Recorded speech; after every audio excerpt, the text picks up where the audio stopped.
Hello, everyone, and welcome back to my channel, Tarot with Anne-Marie. The Ten of Swords depicts a man pierced by all of the 10 swords, and that signifies the conclusion of something that's been cherished, and misfortune has taken its control.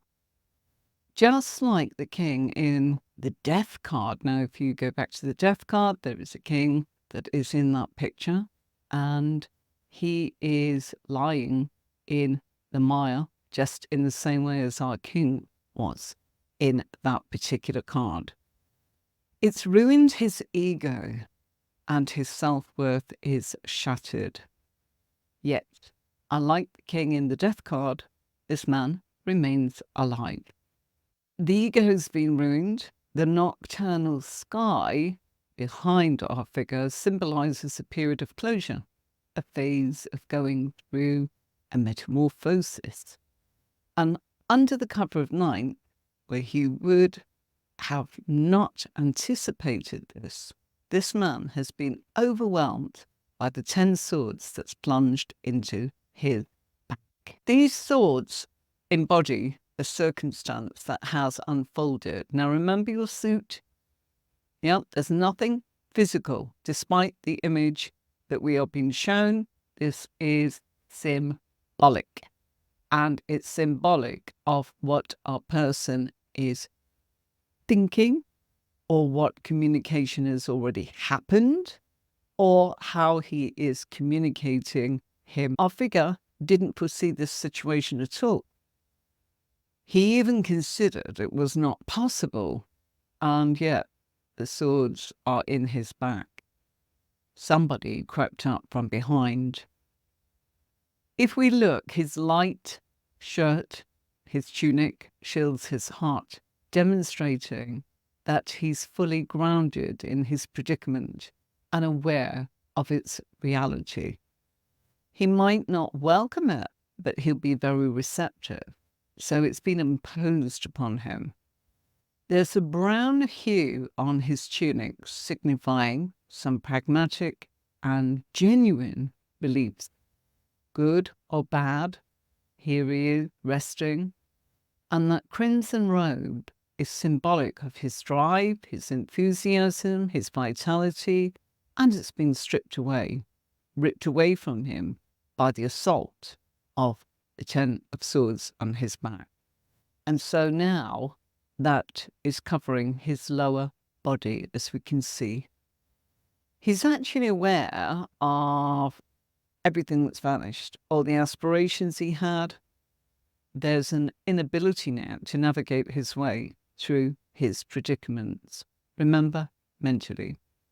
So any solutions elude him, and he feels like they've been torn away from him. The swords are impaling his body, and his robe leaves him feeling that every ounce of him has shattered his dreams.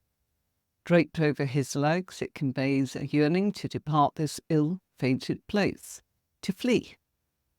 Yet that's unattainable, as he's incapacitated right now and overwhelmed. This robe signifies a loss of standing, our status, our identity, and our authority. Perhaps humiliation, betrayal. It denotes the termination of a facet of our lives, something that our figure held dear. This has been coveted or snatched away, and everything held dear or that he cherished is being challenged. And it's come to a conclusion with a very painful, harsh truth. The swords are puncturing the length of his spine. Now that renders him paralyzed, and he can only await someone to assist. Resembling the Death card, this is a lesson that must be internalized before we can move forwards. And he is lying in the harsh realities of life. So the swords are absent from the top of his head and the crown of his head. And so he'll be very aware of his plight. His mind won't question what's happened because there are no delusions left. That's what the Ten of Swords means. And a sword is piercing his ear. Now, that's representing hearing those things that can cause ruin. One sword is piercing the base of his neck, his heart, and down his spine. And due to the swords in his ear and his neck, it's hindering any head movement. So he's compelled to look at that dawn of the new day and the apprehension that might bring. He's probably in agony and perceives everything now with clarity. 10 is completion. And that leaves no space to deny his circumstances. A single sword can be lethal content, but there's 10 here. And his reddish cloak could imply that he was arrogant and disregarded the warnings and was oblivious to things that he shouldn't have been. And yet his brown tunic introduces that grounded element as he's journeyed through daily life, and he might not envision such a fate befalling him. So his life has been crumbled on the mental and, of course, now the physical, as we see with our figure, the emotional and spiritual levels. This imposed situation can't be mended right now. And he finds himself at rock bottom, just like when we go to the rock bottom of the Wheel of Fortune. Despite all the swords, soul blood depicted flows from beneath his torso. And that's where he's felt it the deepest. His heart's hemorrhaging and leaking up life force, signifying his life will be transforming, and it's powerless to control it, as this emotional anguish is unbearable.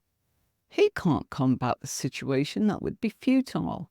And he's lying immobile, and he's experiencing that he is at a loss, grounded in the reality, and a sense that he's resigned to his predicament. However, his sleeve is grey, and this will enable him to contemplate action. So a fraction of energy, he might be able to initiate something to propel himself upwards and onwards, even if it's not now. And this is mirrored in his right hand, the sign that we've seen before, held in that gesture that's used in Hindu and Buddhist. It's known as the prana mudra, which symbolizes life's energy. That gesture, called prana mudra, actually activates any energy that's obstructed within the body. So the swords, a bit like acupuncture, will start to flow again. And so this is hope. And he clutches them as he lies. He's surrendered, hasn't he? And in a silent plea, probably out of desperation and necessity, he has to persevere. And so the other ray of hope that we've got here is there's a new dawn. And however unwelcome it may be, he understands that he's completed the cycle and he's got to start anew. There is a fresh opportunity and a chance to exist. 10 is completion of everything that has overwhelmed our figure in the 10 of Swords. But remember that this is talking about the thinking, the thought process, and maybe some harsh words from other people that has caused such a thing. Or that our thinking is, I don't know what to do. I'm completely at a loss. And the sunrise, as we can see in this card, illuminates those mountains that we see in the background. And that represents hardships that are present. And this man is compelled to confront the painful reality that those mountains bring. Between him and the hills lies some water, but it looks very tranquil. So although he is defeated, the situation is saying there's nothing now to fight. He's got no emotional energy, and his mind has shed reality and put light on his predicament. So this card is illustrating the extreme mental and emotional anguish caused by our response to certain events. It's a very harsh period. And it's when we realise that we've got minimal control and that life is vaster than our desire to be joyful, content and productive. Sun doesn't always shine, does it? And here we're being forced into perhaps undesirable paths because of situations that failed or terminated, or that we endured a lot of damage. The number 10 is about completion, but it's also about unifying and merging energies to forge a new whole. It's also about purpose. Although things might be at their worst at such an event and such a painful conclusion, and although we go, gosh, this is a disaster card, things can only get better because this has already happened. Just like when I said to you, Three of Swords, it's not prediction, it's where you find yourself now. This has happened, and this is how you're feeling about what's happened, and what you're thinking, and how you feel betrayed, overwhelmed, mentally exhausted. But there is a new day, and it's emerging, isn't it? Telling us that we've got to release this past and leave the past disappointments behind. The past. People go, oh, this is what's going to happen. It's already happened. And you look at this card, you are there. You've lived through it. Now it's like, how do I feel about moving forwards? What do I do next? And you need to find yourself a new footing. And as we can see, this 10 of Swords is showing this man pierced by all the 10 swords, indicating that something was concluded, something that was cherished, and misfortune has took control. And there is an awful lot where perhaps our figure did not see such circumstances. We know this. And we can see that he feels completely at the mercy of this situation. And it feels as if the swords have punctured the length of his spine, and he feels paralyzed by the whole thing. But I am going to say it's time for me to put some keywords on, and then we'll carry on. All right? So back in a moment.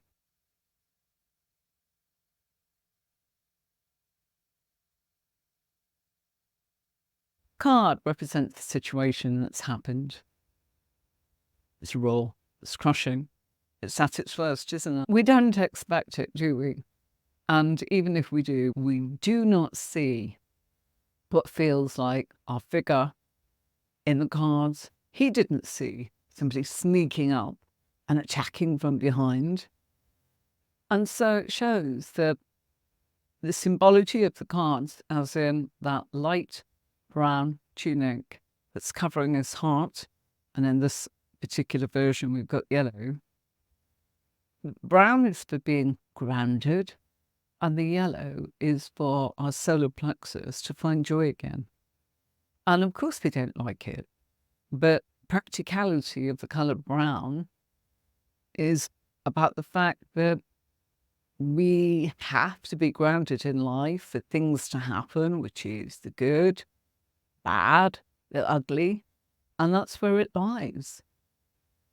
That red robe represents his drive, his passion, his energy, but it's been removed and torn from him in the attack. And so it's lying over the lower body.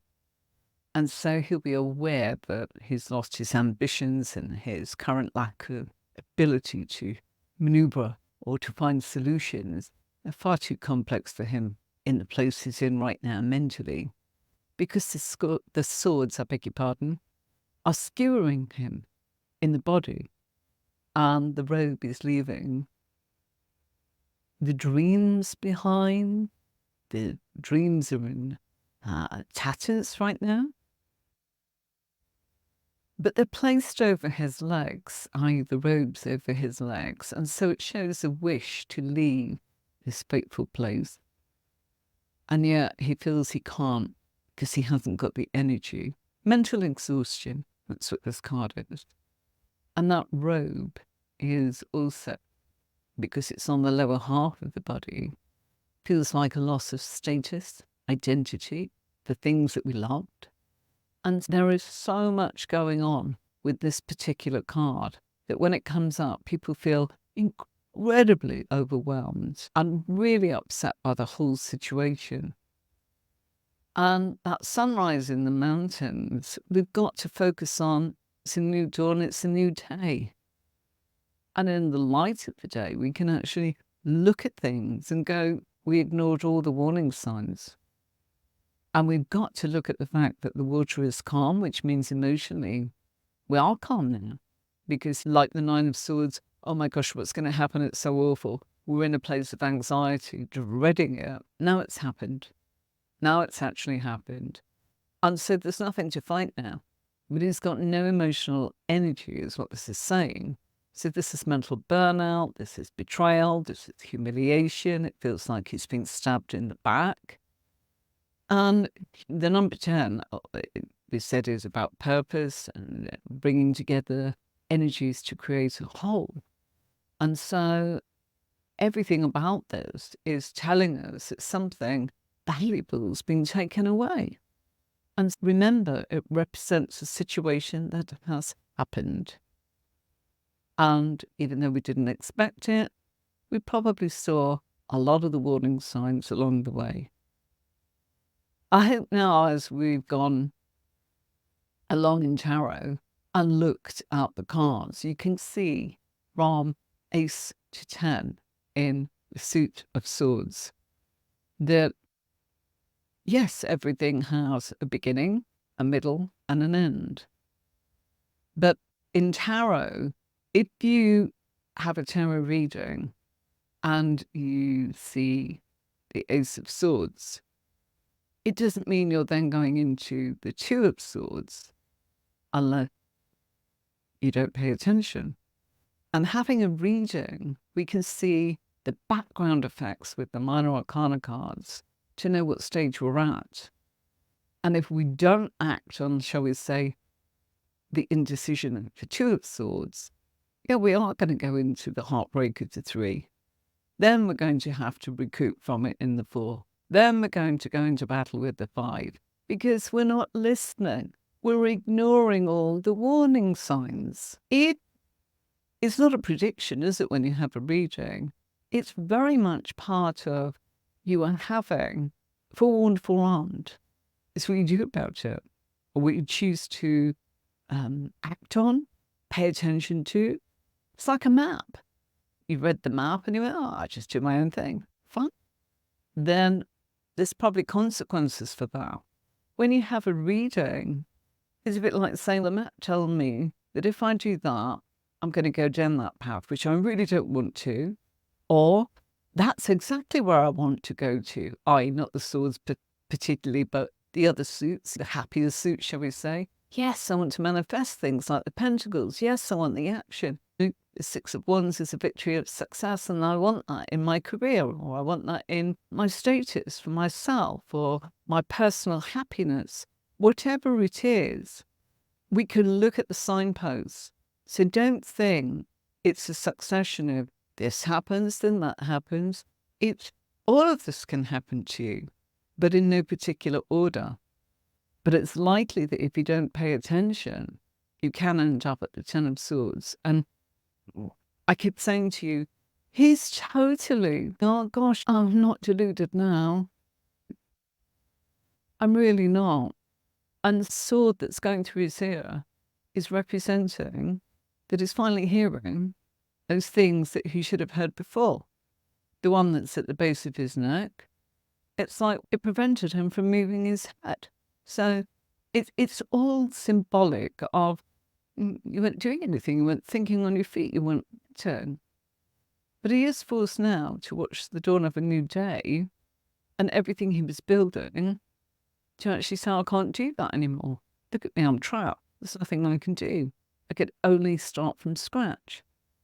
And that is exactly what he needs to do, because he's now in mental exhaustion and physical and emotional and a spiritual level where you're totally forced to reevaluate, have to do it.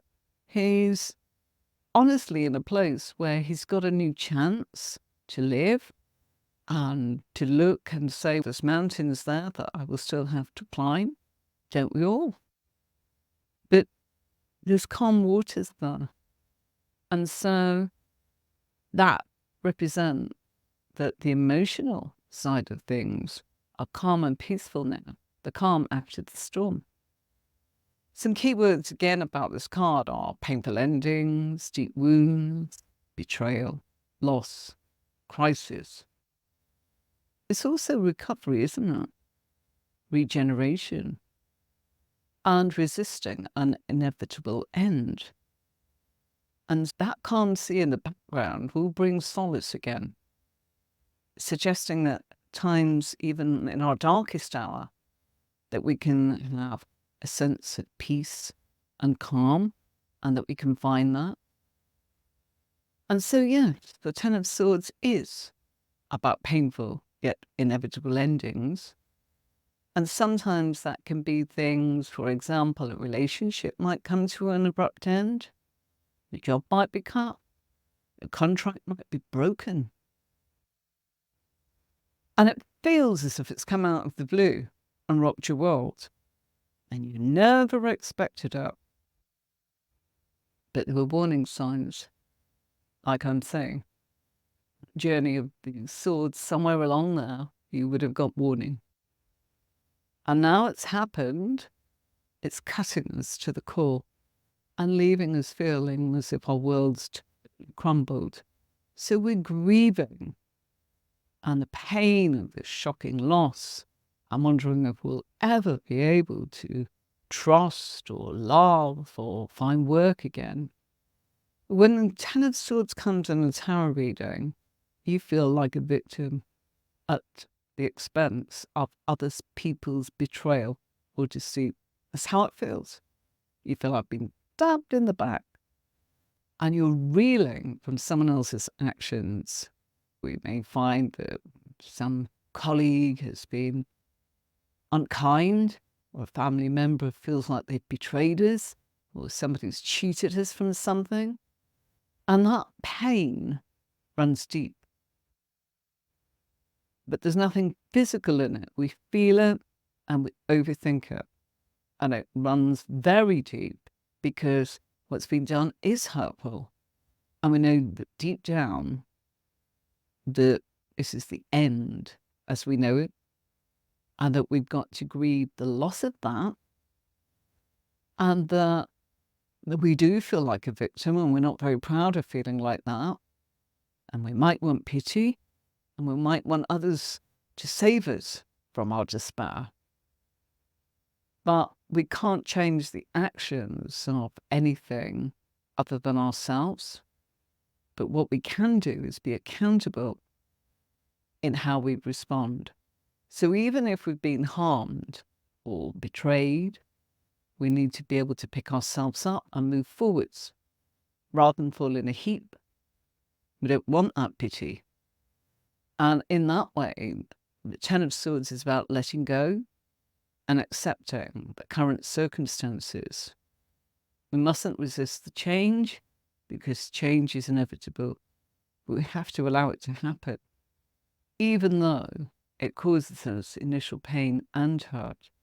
And we recognize that that change is needed in order for us to renew and rather than keep fighting it, we just need to allow it to occur. So the good news is that the Ten of Swords, it's the final ordeal. No more pain. This is my point. It's already happened. You don't have to face anything more. It just gets better from here. It's just how you are processing that mentally. So even in our darkest hour, we have to allow ourselves to experience that full impact of what's happened in the past before we can actually start over.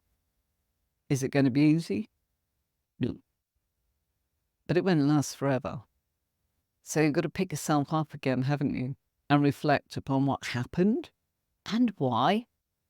Can only learn from that, chalk it down to experience. And once you do that,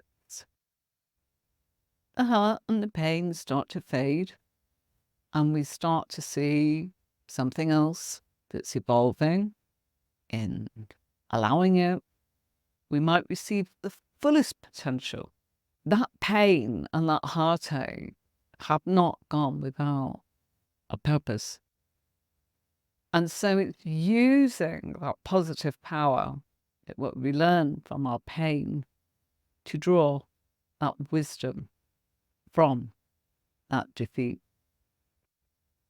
If this was a career reading, a Ten of Swords can mean a sudden ending, without warning, in your opinion, something coming to an end, or a project that you're working on. And it can be really upsetting and more likely to be a shock. It's the loss of a job, maybe the restructuring, redundancy, and it feels awful because you've had a long period of loyalty and service to the company. And so you might be upset. And so this comes in some form of a blessing, even though you can't see it yet. It is a blessing in disguise because it's opening new doors and new opportunities to you.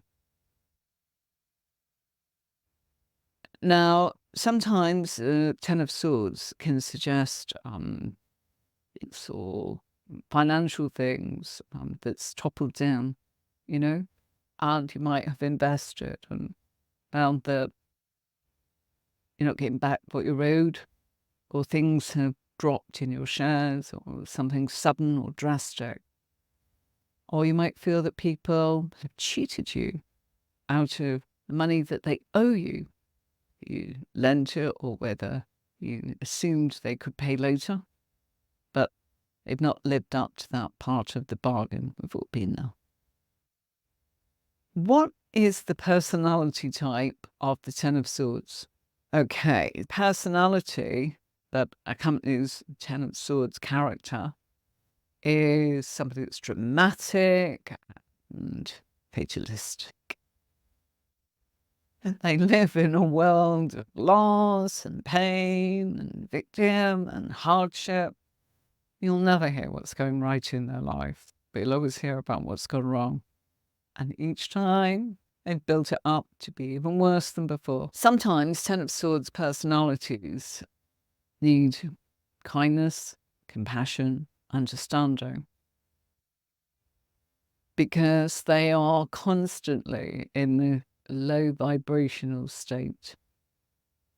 And however down they are, by being around people that are in a higher vibrational state, it can actually find themselves making some sweeping changes by being around that kind of positive vibe.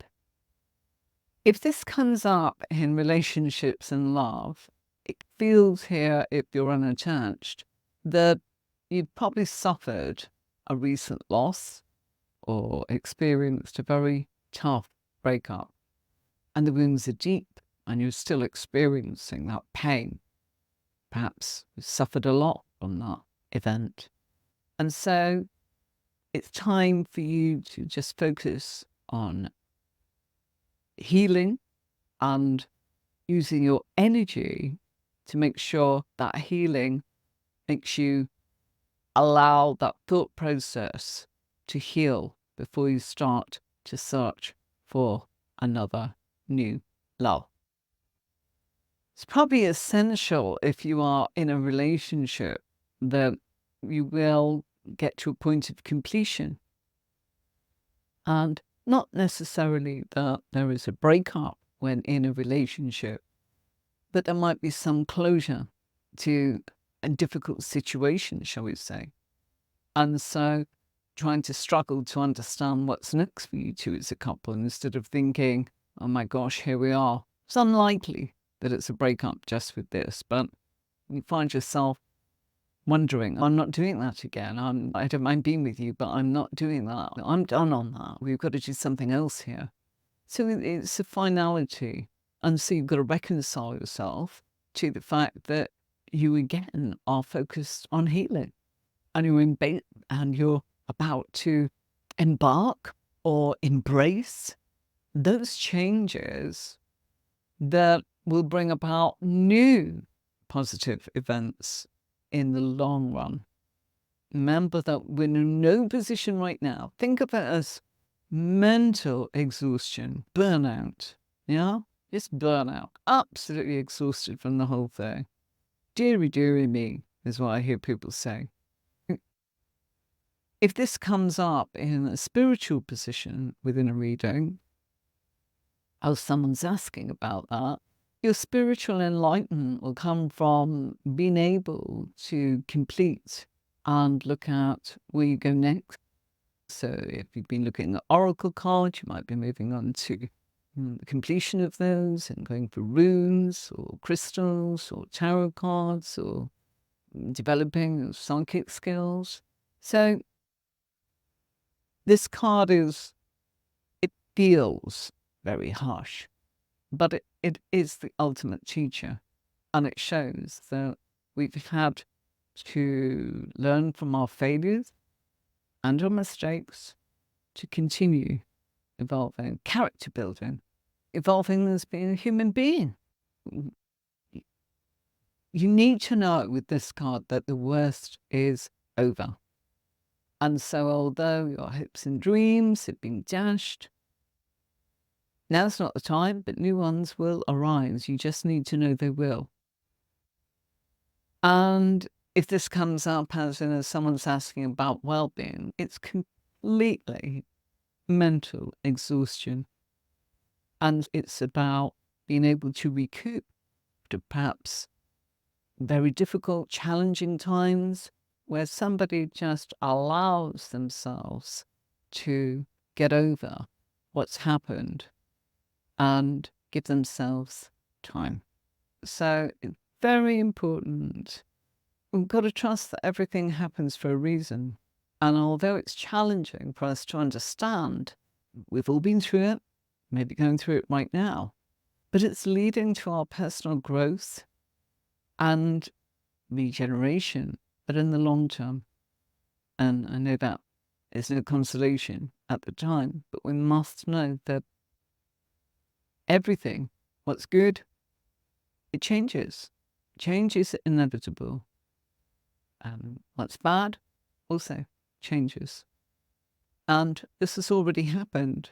So there's nowhere to go apart from to dwell on it, to heal from it, and allow itself to really just recoup, regenerate, and it can feel that this situation has affected us badly. And so we feel like carrying those wounds. And although it's happened, we can't understand why we can't get over it. And it might be challenging for us to actually say, why can't I let this go? Why am I still modeling over this? And so we just need, as long as we need, to reevaluate those circumstances and allow our thoughts to roll, which is the best point of healing. And just let go of the weeds and things that are of no value in our life. Don't dwell on the painful past. Just know that things will reshape. Maybe not now, but you can create a new sense of yourself so that you can look ahead and be free. But when those events come along to reshape your life, and Ten of Swords can just appear when that pain and that sadness has come to a complete end. Sometimes this comes up when we're releasing memories from the past and we're actually allowing ourselves that opportunity to move forwards at last. And we go, why am I doing this again? It's just essential. And those endings have to have a chance to be acknowledged and reevaluated in your life. It's a priority for yourself. Very difficult card. Very difficult card. I'm going to very quickly show you, if you do continue studying tarot and you want to see what professional reading can look like, it depends on who you follow, doesn't it? In my case, I have been using this method, and this is why it stood me really well in the test of time over the last 30 years. Yes, I've looked at everything and anything before I stumbled on this, and then it's like, I'm always curious to see what's happening, but I've never changed it. I hope you understand what I'm saying. I don't go, oh no, that's not for me. I go, interesting. Thank you very much. I'll stick with what I'm doing because this answers everything. I just like what you showed me. I'm interested in a way that's, lovely. That. So this is what my spread looks like.